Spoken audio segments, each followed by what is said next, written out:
Hola amigos, mi nombre es Axel Rojo, bienvenidos a una nueva cápsula de matemáticas traída a ustedes por el Preuniversitario Universidad Católica del Norte. En el capítulo de hoy veremos la segunda parte de estadística, así que vamos allá.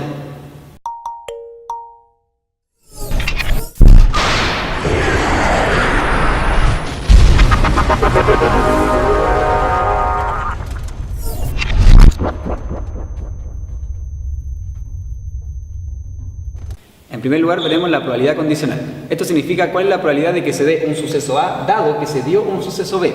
Es muy importante recalcar que esto no es intercambiable.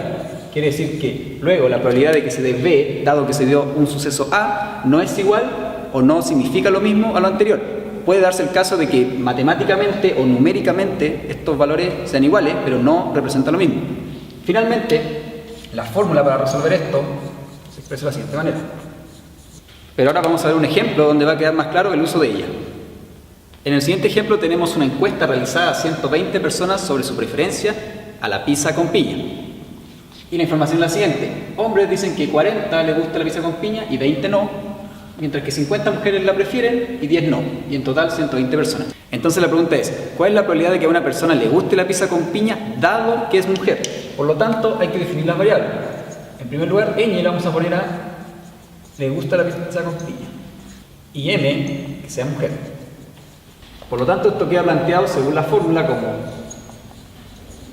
¿cuál es la probabilidad de que a una persona le guste la pizza con piña dado que es mujer? Y esto se traduce en hacer la probabilidad de ñ y m partido en m.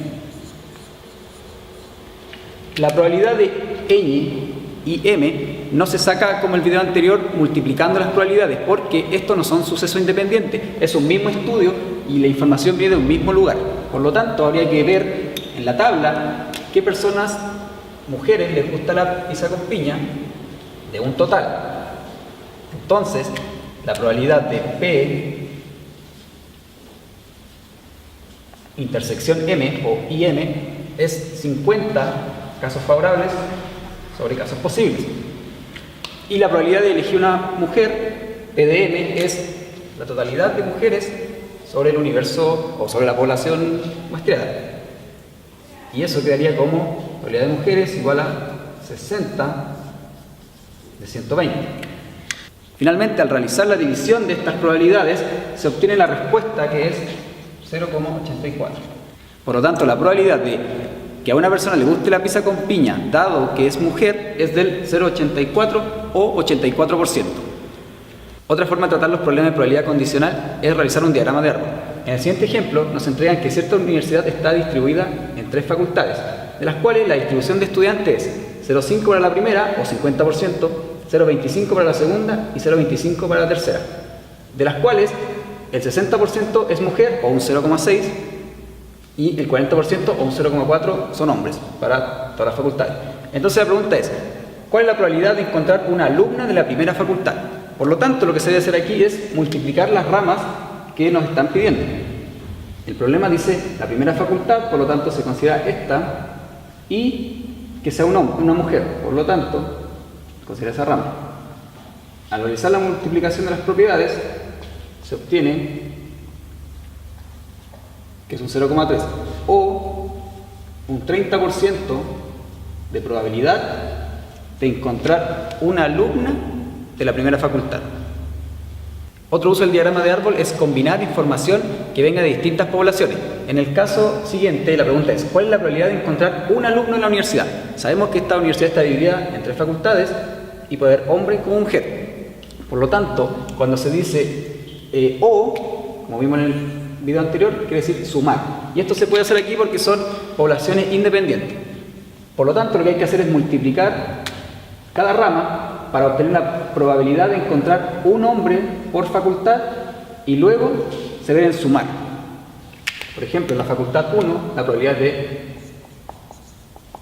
0,5, 0,4, eso es igual a 0,2. Para la facultad 2, la probabilidad de encontrar un hombre es de 0,25 por 0,4, eso es igual a 0,1. Y de la tercera es la misma probabilidad,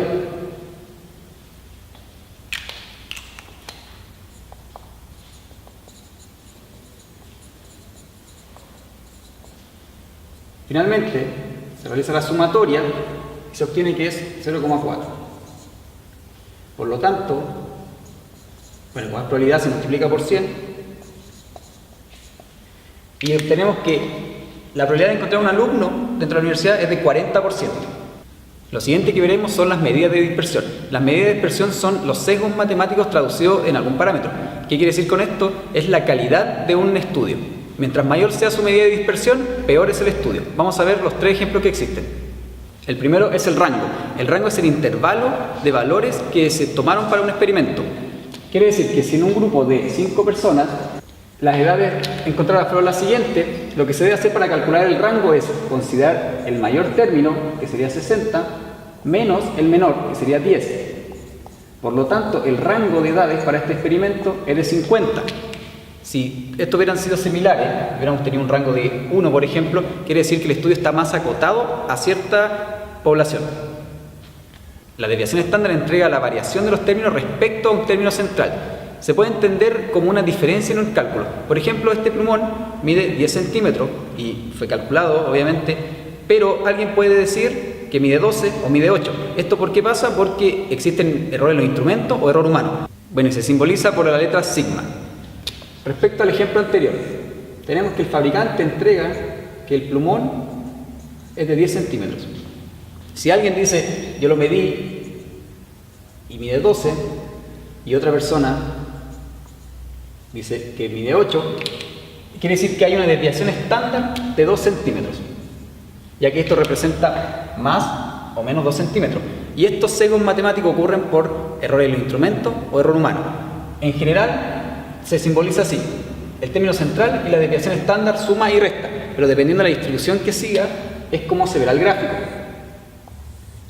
Dependiendo si es normal, de student y cuadrado. Finalmente está la varianza, que se simboliza como sigma cuadrado, y su fórmula es la sumatoria de cada término menos el promedio al cuadrado dividido en n-1, donde n es la cantidad de datos analizados. Si bien la varianza existe, no es un dato muy útil y muy fácil de interpretar, por lo tanto que todas las fórmulas matemáticas se trabajan con la desviación estándar. Quiere decir que la desviación estándar es igual a la raíz cuadrada de la varianza.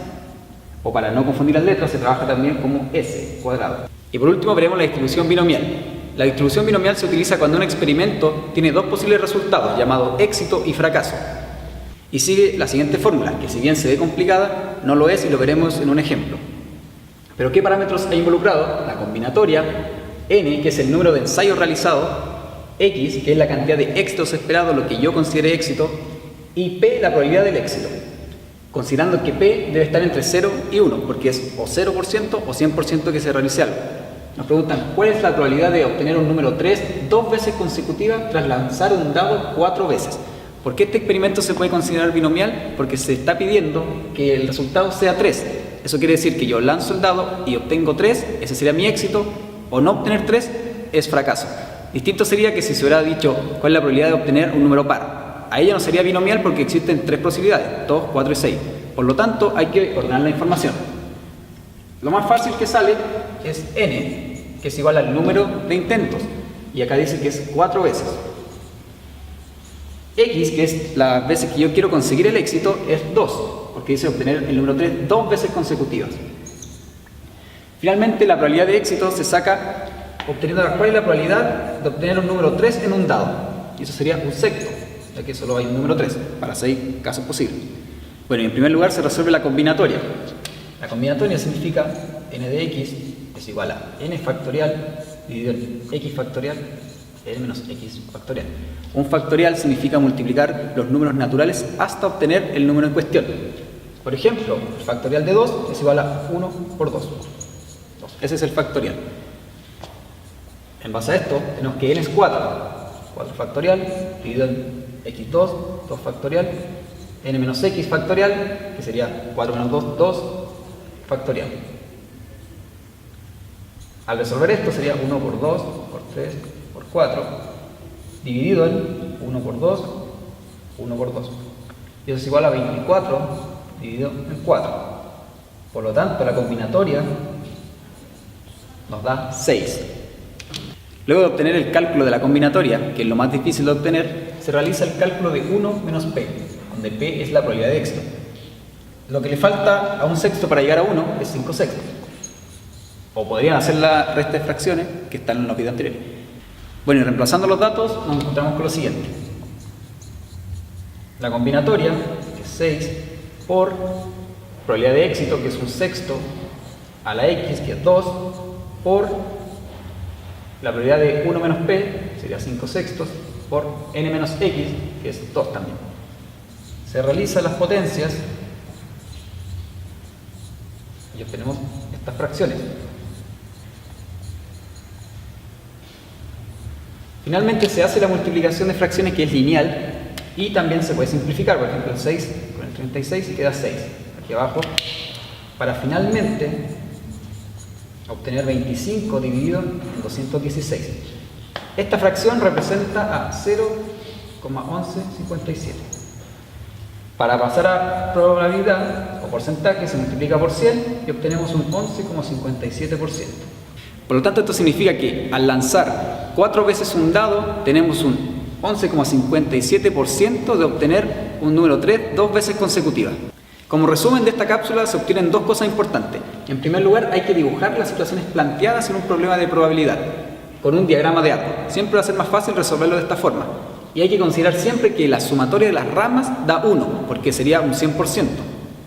Y en segundo lugar, es muy importante establecer qué es lo que es éxito y fracaso para así utilizar la distribución binomial. En el ejemplo visto, un dado tiene 6 caras, pero se dijo que se quería obtener un 3 como éxito. Por lo tanto, un fracaso es obtener cualquier número menos el 3. Entonces, así podría pasar a ser distribución binomial. No necesariamente el problema cara y sello es utilizado binomialmente, porque solo ese es como el único caso que tiene 2 resultados. Bueno amigos, y llegamos al final de esta cápsula. Recuerden seguirnos en nuestras redes sociales, los links están en la descripción del video y nos vemos la próxima.